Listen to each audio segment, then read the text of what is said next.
নমস্কাৰ আজি মই উপস্থিত আছো মাজুলী ভকত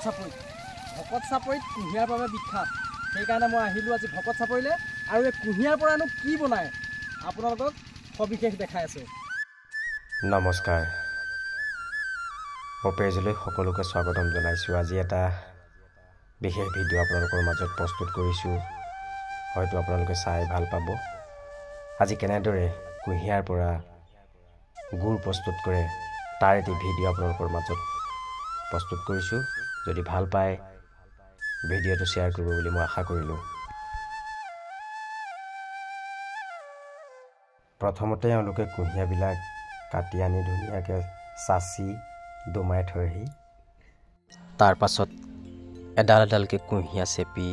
তাৰ পৰা ৰস উলিয়াই মাজুলী ভকত চাপৰি গাঁৱৰ প্ৰত্যেক ঘৰতে কুঁহিয়া খেতি কৰে বুলি ক'লেও মোৰ ভুল নহ'ব মই আপোনালোকক গুড় কেনেদৰে প্ৰস্তুত কৰে আৰু কিমান কষ্ট তাৰ এটি আভাস মই আপোনালোকৰ মাজত ভিডিঅ' আকাৰে দেখাইছো আপোনালোকে যদি এই ভকত চাপৰিলৈ আহে তেন্তে এই গুড় কেনেদৰে প্ৰস্তুত কৰা হয় সকলো দেখিবলৈ পাব আৰু তাৰ আগতে মই ভিডিঅ' প্ৰস্তুত কৰি আপোনালোকৰ মাজত মই দেখাবলৈ প্ৰয়াস কৰিছো হে মোৰ ধৰিত্ৰী আই চৰণতে দিবা ঠাই খেতিয়কৰ নিস্তাৰ নাই মাটিৰ বিনে অসহায় দয়া কৰা দয়া শিলাই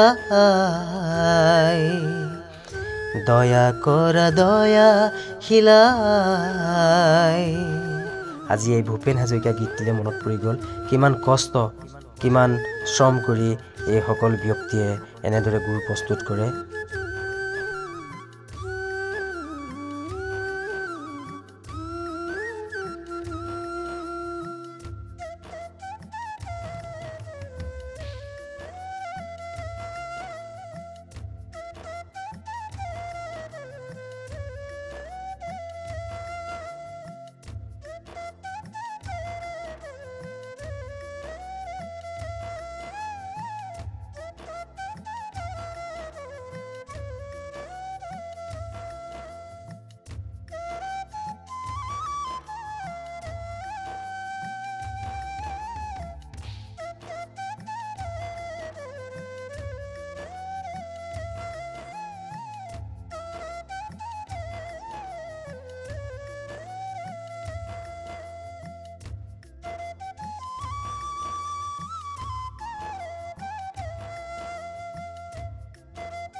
যদি আমাৰ ভিডিঅ'টি চাই ভাল পালে